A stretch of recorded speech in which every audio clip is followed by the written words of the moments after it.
She thought she was buying silence. 22 acres of cracked runway and wind-hollowed hangars, just far enough from town to forget everything that hurt. Layla Baldwin came with a socket set and a past she didn't talk about.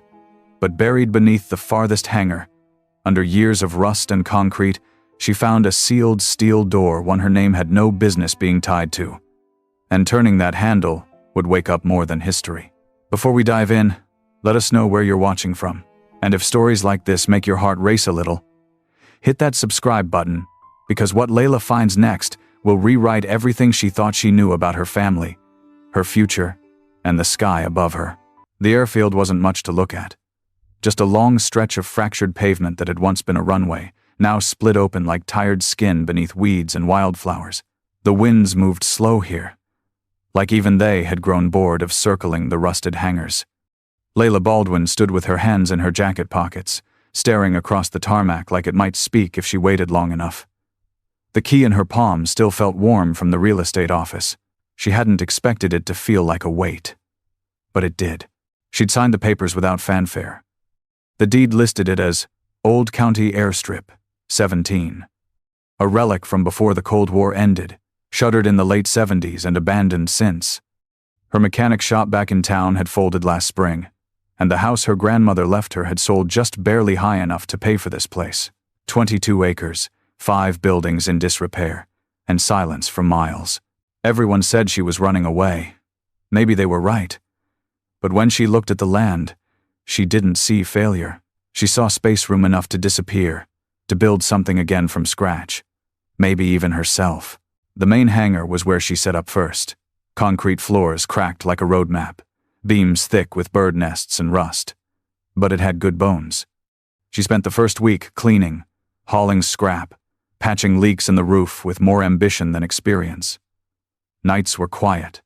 The kind of quiet that isn't just about sound, but pressure.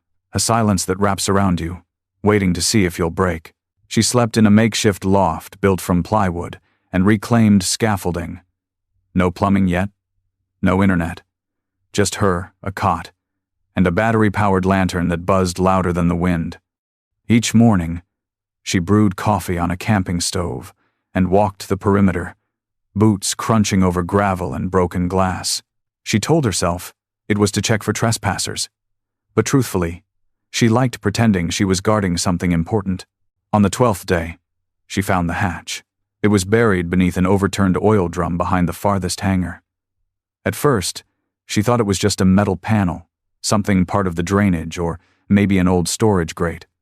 But when she kicked the drum aside and brushed away years of dirt and moss, she saw the bolts, thick, reinforced steel around the edges, a handle set flush into the surface, and painted faintly along the top curve, almost invisible until the sun caught it.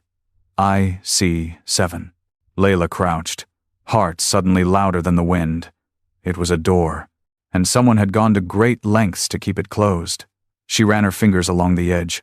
Cold. Impossibly cold, like the metal hadn't touched sunlight in decades. Something about it didn't feel like history. It felt recent, buried on purpose. She stood, took a slow breath, and stared down. That door wasn't on any of the property maps. She couldn't stop thinking about it. Even after night fell and the stars came out in sharp, lonely constellations above the airfield, Layla's thoughts stayed rooted to the hatch behind the hangar. The wind made the roof creak, and somewhere a loose shutter clanged against sheet metal. She tried to sleep, but her mind replayed the way the steel door looked under sunlight. How out of place it seemed. How deliberate. It wasn't just that it had been hidden. It was that someone wanted it forgotten. The next morning, she brought tools, a pry bar, a headlamp, a portable grinder she hadn't used since closing her last shop. The bolts on the hatch were heavy-duty, industrial grade, and someone had welded over the seams like they never wanted it opened again. That alone made her spine tighten. This wasn't a drain cover or storm shelter. It was sealed like something dangerous lived on the other side. And still, she couldn't walk away. It took hours to make progress. The grinder bit through the weld slowly, spitting sparks across the concrete. Dust rose in her face and stuck to the sweat behind her goggles. At some point, she paused, just to breathe, and realized the air around the hatch felt cooler, not just from the shade. It was as if something beneath the door pulled the heat out of the air itself. She checked her phone. No signal, not even a bar. By sunset, the last weld gave way with a crack that echoed down the runway. The handle shifted when she tested it, stiff, but not locked. She hesitated, unsure if opening it now, alone, was smart. But that hesitation had never stopped her before. She braced her boot against the side and pulled. It moved, not easily. The hinges shrieked like they hadn't seen motion in a lifetime. But the hatch lifted a few inches, then more. Cool air rushed upward, sharp and dry like something long sealed. A staircase spiraled down into blackness, concrete steps disappearing into a void without end. No light, no sound. She stood at the edge, breath caught between fear and thrill. Somewhere inside, her logic screamed, "Call someone! Bring help!" But Layla had learned a long time ago that the only person who showed up for her was herself. So she grabbed her headlamp, clicked it on, and descended. The first thing she noticed was the dust. It hung thick in the air, undisturbed for decades. Her boots left clear prints behind her, the only sign of recent life. The corridor stretched forward, lined with concrete and rebar, silent as a tomb. Then came the door. Steel again. This one had a keypad. Dead, unpowered, but etched into the wall beside it were words that stopped her cold. Baldwin authorized. Personnel. Only. She staggered back a step, heart slamming against her ribs. That was her name. Her grandmother's name. Her father's. This place didn't just have history. It had her history. She stared at the wall longer than she realized. Baldwin authorized personnel only. The words didn't move. They didn't fade. They just sat there, carved into concrete like they'd been waiting for her. Layla reached out and ran her fingers along the etching. The letters weren't spray-painted or scratched.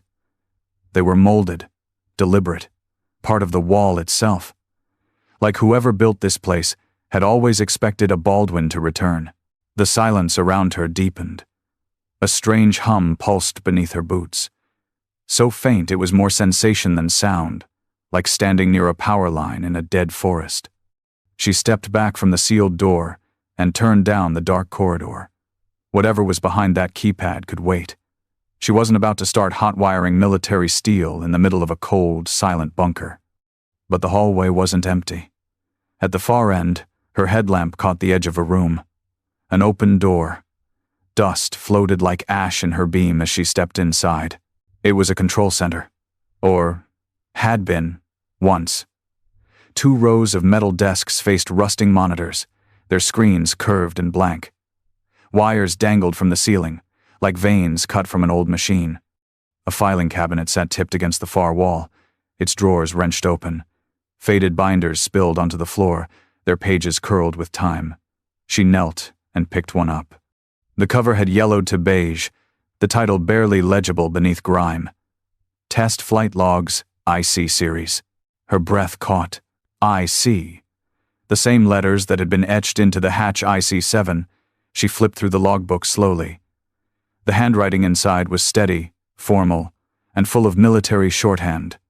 Dates ranged from 1969 to 1975.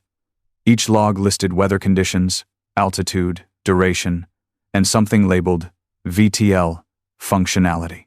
She frowned. Vertical takeoff and landing? In the 70s? That was decades before VTOL tech became even semi-standard. Beside the log sat a box of blueprints, rolled tightly and sealed with brittle rubber bands. She opened one.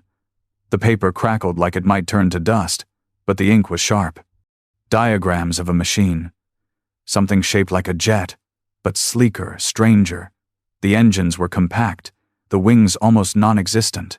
She didn't recognize the design, but every instinct in her screamed that this wasn't theoretical. This thing had flown. Layla's pulse quickened.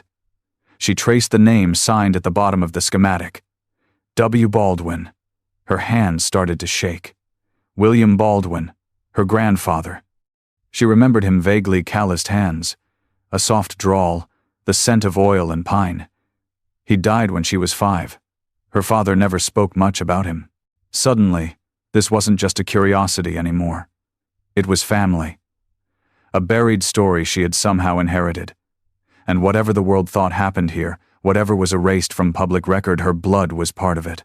In the corner, a power terminal blinked to life. A faint green light, steady and patient. Like it, too, had been waiting for her. The blinking green light didn't make sense. She hadn't touched a single switch. The bunker had no visible power source, no humming generators, no solar backup. And yet, the terminal sat there alive, its glow faint but certain, like a lighthouse blinking from inside the dark. Layla approached it slowly, half expecting it to shut off as suddenly as it came. But it didn't. It pulsed in rhythm, like it recognized something in her presence. Her hand hovered above the console. A single red button blinked next to the screen. She pressed it. The monitor buzzed faintly, then flickered to life. Green code scrolled up the screen in blocks, too fast to read. Lines of old military boot sequences written in a language that had gone out of style with rotary phones. Then, it stopped. A single phrase appeared in the center of the screen. "Welcome, Baldwin. Archive integrity, 67%. Reconstruct interface, Y-N," Layla whispered without thinking. Yes. The screen cleared. A low, mechanical whir echoed beneath her feet. Then the terminal shut down.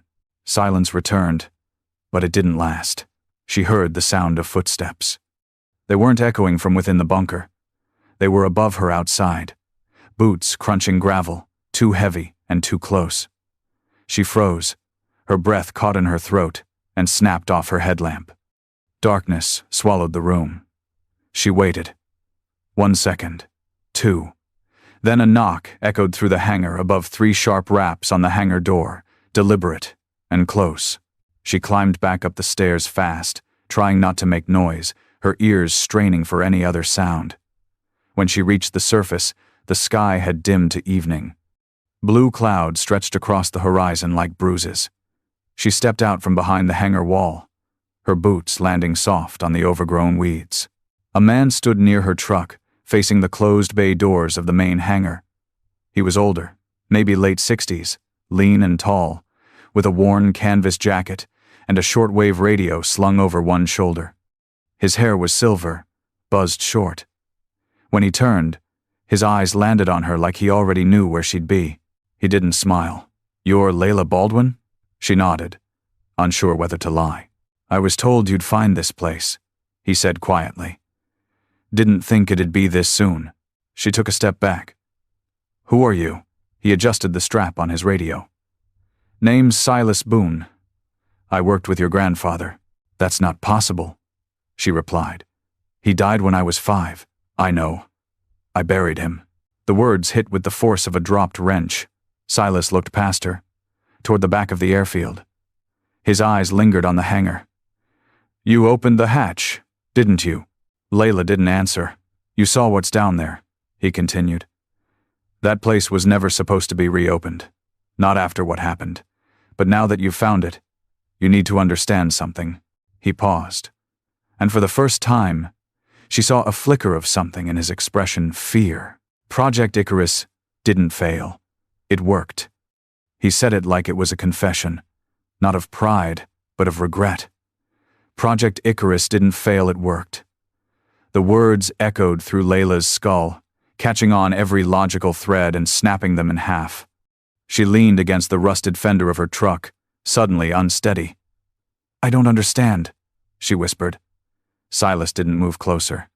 He just reached into the side pocket of his jacket and pulled out a metal flash drive, dented, scratched, old. He held it out like it was cursed. "This belonged to your grandfather. You should have found it after you found the red binder." Layla took the drive, her fingers brushing his. It felt heavier than it should have, like it held more than data. "What's in the binder?" she asked. Silas looked down at the gravel, then turned toward the bunker. "If the files are still intact, it'll be in the IC archive room. You'll know it when you see it. Red vinyl cover. Thick. Smells like engine grease and bad decisions."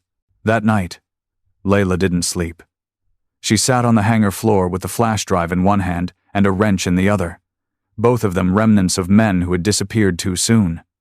She didn't plug it in. Not yet. Something told her the binder had to come first. She needed paper in her hands, ink on her fingers, something real before the digital ghosts started speaking. By morning, she was back in the bunker.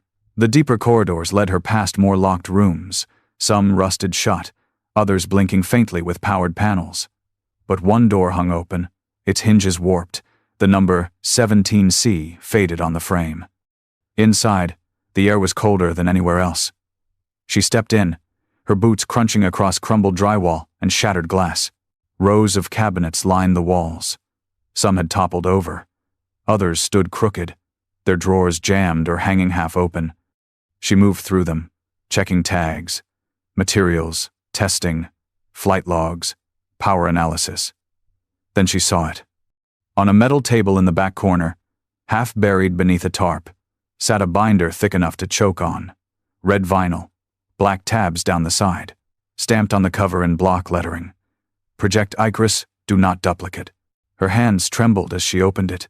Inside were schematics, flight data, and engineering notes. But this wasn't just a manual. It read like a diary written in equations and sketches.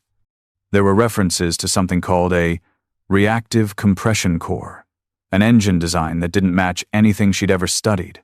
Pages detailed a propulsion system that operated without combustion, powered by magnetic resonance fields, and something labeled simply AL-A17. One page caught her breath. It was a photograph old, black and white of the craft itself. Sleek, triangular, no wings, no rotors, just smooth metal and strange markings down the fuselage.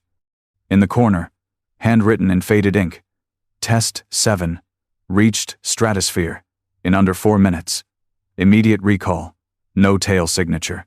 Layla stared at it, heart pounding. This wasn't just ahead of its time, it shouldn't exist at all.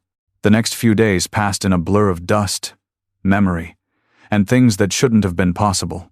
Layla barely left the bunker, moving between the red binder and the crates she'd ignored during her first cleanup around the airstrip. One by one, she cracked open boxes lined with foam and steel clasps, revealing components so strange and precisely crafted, they felt more like artifacts than machinery. She wasn't even sure how to label them. Cylindrical tubes etched with spirals, a transparent alloy she couldn't identify, and coils wrapped in a metallic fiber that shimmered like liquid graphite.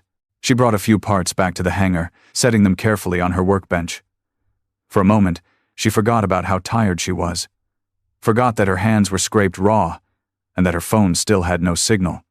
All she could think about was the impossible engine from the red binder, the one with no combustion, no turbine, no conventional physics to speak of. Yet there it was, in full diagrams and handwritten annotations by her grandfather, with footnotes and tweaks dated years before his supposed retirement. Late one night, she ran a voltage test across one of the smaller components, using her shop's last working multimeter.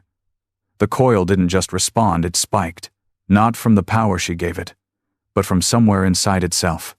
For a terrifying second, her workbench lights flickered, and a quiet, rising tone filled the room, like a wine glass vibrating at the edge of shattering. Then it went still. Layla yanked the wire loose and stumbled back. Whatever this was, it was active. The next morning, Silas returned. He stood at the edge of her hangar like a ghost who never quite left. "You opened the binder," he said without greeting. She didn't bother denying it. He stepped inside slowly, looking at the engine pieces scattered across her table.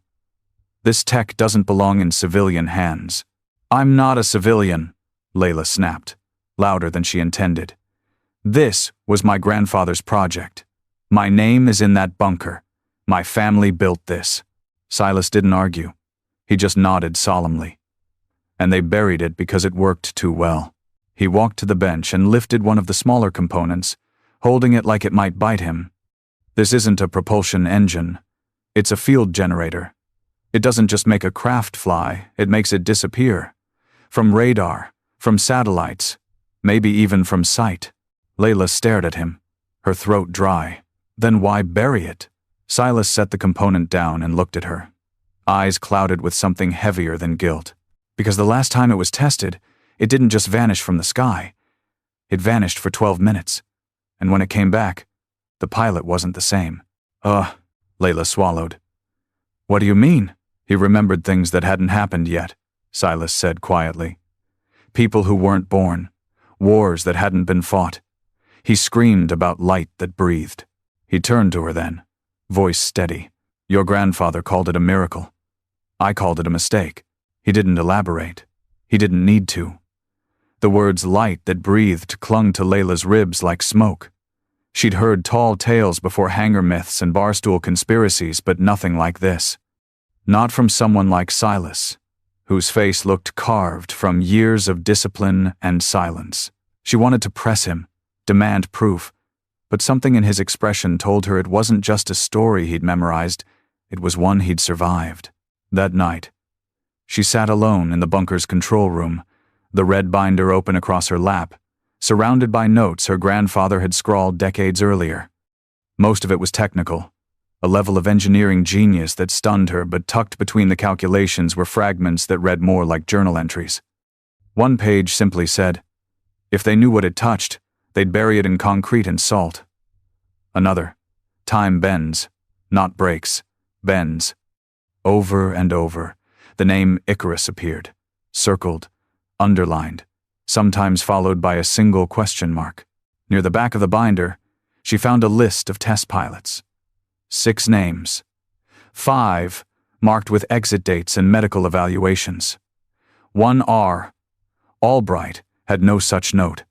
Just a single entry. Test 7. Duration, unknown. Recovery, partial. Layla turned the page and stopped. It was a photograph. The image was grainy, black and white, taken from what looked like an old security cam. A hangar, much like hers. A triangular craft hovering 2 feet off the ground, no landing gear, no visible propulsion. Just air shimmering beneath it, like water rippling in reverse. Standing beside it was a man in a flight suit. His helmet was off. His face, she couldn't see it clearly. The photo was damaged, warped at the edges like it had been exposed to heat or something else. In the bottom corner, barely visible. IC-7, Albright. She stared at it for a long time, until her head began to ache. Then she turned to the last section of the binder, tucked behind a divider labeled audio logs. Paper transcripts from black box recordings. She flipped through them until one stopped her cold. It began with static, then the voice of a young man. Albright, she assumed. Altitude holding. No visual markers. Feels like I'm inside. Fog? But it's dry, not air. Feels like memory, like breathing someone else's dream. The next line wasn't from the pilot. It was a voice that didn't belong to anyone. We remember you, Baldwin. The log ended there. Layla dropped the binder. Her breath felt shallow. She wasn't afraid of ghosts or conspiracy theories. But this was different. This was her family name spoken by something that shouldn't exist, something still listening. Later that evening, while clearing one of the old storage rooms, she found a dusty film reel tucked inside a metal case labeled IC-5. She hesitated, then carried it to the projection unit in the control room. It whirred to life, with a mechanical groan. What played next stole the sound from her lungs, because the craft in the film wasn't just hovering, it was gone. Then back, then gone again. And each time it returned, it was different, like it had aged or evolved. And in the final frame, just before the reel burned out, her grandfather walked into view, staring directly at the camera, and smiled. She didn't sleep, not after seeing that reel. The image of her grandfather unchanged, impossibly present, burned behind her eyes long after the projector went silent. That smile hadn't been warm. It hadn't been sinister either. It was something worse, knowing, like he saw through the lens and into the future, into her, and had been waiting for this moment for decades. Layla paced the bunker halls for hours, binder clutched in her arms like a lifeline. Outside, the wind howled across the cracked tarmac. But down here, in the cold and humming dark, time felt like a suggestion. When Silas returned the next morning, she didn't greet him. She just handed him the binder, opened to the last page, and waited. He studied the still frame from the film reel. "So," he muttered, "he left it behind. What is this?" she asked, barely holding her voice steady. "Is this a time machine? A weapon? What did they build?" He exhaled slowly, the breath of someone who's carried a truth too long. "It started as propulsion research. Your grandfather pitched the government on a new way to break atmospheric limits, clean, efficient off-radar. But once the first prototype came back, changed. It became something else." "Changed how?" she asked. Silas rubbed his hands over his face like he could wipe the memories off. The craft came back with metal fatigue that didn't match its flight pattern. The screws had microscopic inscriptions on them in languages we hadn't deciphered yet. One pilot came back with an extra tooth. Another lost all his memories from the day he enlisted. And Albright.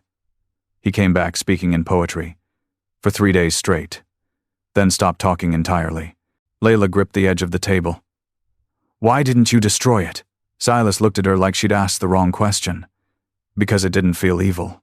It felt like a message, one we didn't understand yet." She shook her head. "You buried it. We had to," he said, more fiercely than she expected. "The higher-ups wanted to militarize it. They saw stealth tech and non-linear time jumps. But your grandfather, he saw something else. Something alive inside it." Layla went quiet. Silas reached into his coat and pulled out a sealed envelope. "He wrote this the night before the program was shut down. Told me to give it to whoever found the site next. I was hoping that day would never come." He slid it across the table. She opened it with careful fingers. Inside was a letter written in her grandfather's hand. The ink had faded, but the intent was clear. "To the one with my blood and my mind. If you found this, the door has opened again. But don't let them fly it. Not until you feel it. Icarus doesn't belong to the sky. It belongs to what waits beyond it. Please, if you love this world, close the hatch." The letter ended there. Layla read it 3 times, then looked toward the craft blueprints, and felt them watching her back. She kept the letter tucked in her back pocket, like its presence might anchor her to something sane. But sanity was a shrinking island now. Every hour spent in the bunker felt like standing between 2 mirrors, past and future bending around her in dizzying reflection. The machinery whispered with potential.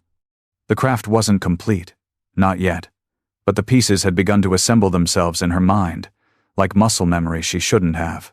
She'd stayed up the last 2 nights sketching out the sequence for the reactivation system. The red binder helped. So did the flash drive.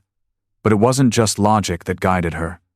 It was something deeper, humming in her chest, like a low frequency. She couldn't explain it, but she felt the layout before she understood it. As if her grandfather had wired something into her blood, or something else had. That morning, Silas found her inside the bay. The pieces of the craft had been laid out on an elevated platform she built from steel scrap. A rough fuselage frame gleamed under a skylight she'd cut open. He stood quietly as she installed the last panel, hands moving with careful reverence. "You're close," he said. She nodded. "The propulsion array is intact. Core stabilizers are in. I found a secondary battery system in the lower sub-vault. If I run both, I might get a short ignition window." Silas looked pale. "You're really going to launch it?" "I have to know," she said softly. "What at Island? Why it came back? Different." He shook his head. "You won't just find answers, Layla. You might not find yourself." She turned to him, her voice quiet but sure. "That's a risk I live with every time I rebuild something broken." He didn't argue. He just handed her a folded slip of paper. "Then you'll need this." She opened it. A series of symbols, unfamiliar but burned into her memory from the schematics. He saw her confusion and explained, "It's not a passcode. It's a sequence. Icarus doesn't unlock with a key. It responds to patterns, thought rhythms, and those symbols, they're not just commands. They're coordinates," she finished. He nodded. To somewhere else. They stood together at the edge of the launch bay as the generator kicked on. Lights across the panel blinked in staggered rows. The hum returned, louder now, resonant and oddly melodic. The craft shimmered faintly in the stale light. Not reflective, more like it was vibrating with reality itself. Then they heard it. Tires on gravel. Multiple vehicles. The kind that didn't rattle like locals, but rolled with intention and weight. They found us, Silas whispered. Layla didn't hesitate. She climbed into the cockpit, fingers moving across the controls as if she'd done it before. The panel lit up. Launch code. Icarus ready. Outside, men in black stepped from black SUVs. Armed. Focused. Silas stood in the hangar doorway, arms raised not in surrender but in defiance. Inside, Layla exhaled and pressed enter. The world held its breath. A tremor rippled through the hangar floor as the ignition sequence began. Lights along the fuselage flared to life blue at first, then white-hot, vibrating like a heartbeat. Layla gripped the console, every muscle tense. Outside, the agents shouted commands at Silas, their weapons raised, but he didn't move. He just stood there, blocking the doorway with a kind of stubborn grief that belonged to men who had already lost too much. Inside the cockpit, the air turned thick. Not hot, not cold, just dense, like it was folding in on itself. The display flickered. The sequence of symbols Silas had given her began to pulse on screen, glowing, then dimming, as if sinking to her breath. She whispered the words etched into the red binder, the ones her grandfather had underlined over and over again. If you love this world. She didn't finish the line. She didn't need to. The craft rose, not with fire or thrust, but with silence. It lifted off the ground like a feather caught in thought, like gravity forgot to argue. Outside, the wind exploded outward in a dome of force, knocking the agents back, sending their vehicles rocking. Silas held his ground, eyes fixed on the rising machine, his face softening not in fear, but in awe, like he was seeing something he once believed in come back to life. And then came the light. It wasn't blinding. It was inviting. Soft and golden, like the first morning sun filtered through a child's memory. The edges of the craft blurred. Time bent, colors shifted. Layla felt her thoughts unravel and rebuild themselves at once. Memories not her own, languages she had never learned, faces she had never seen but somehow knew. She felt known. She didn't know how long she was gone. It could have been seconds, hours, years. But when the light receded and her vision cleared, she was back still in the cockpit, still hovering above the runway. But everything felt different. The air tasted charged. The ground below looked older. And at the edge of the airfield, where men had once stood with rifles and orders, there was only dust. Silas was gone. The SUVs gone. Even the sky looked softer. She brought the craft down gently. No alarms, no sirens. Just the sound of wind through broken fences. As the hatch opened and she stepped out, the world felt like it had exhaled, like it had let go of something heavy. She found the letter in her pocket, now warm against her leg. She read it again, one last time. Not for instruction, but for connection. Her grandfather had never wanted her to disappear. He'd wanted her to understand. The bunker remained, quiet, waiting, but the secret was no longer buried. Layla walked across the tarmac, the wind carrying her name in every gust. She wasn't just the girl who bought an abandoned airfield. She was the one who uncovered a legacy, who looked at the unknown and didn't run. She rebuilt what others feared. She flew it, and somewhere in the sky, the stars blinked back.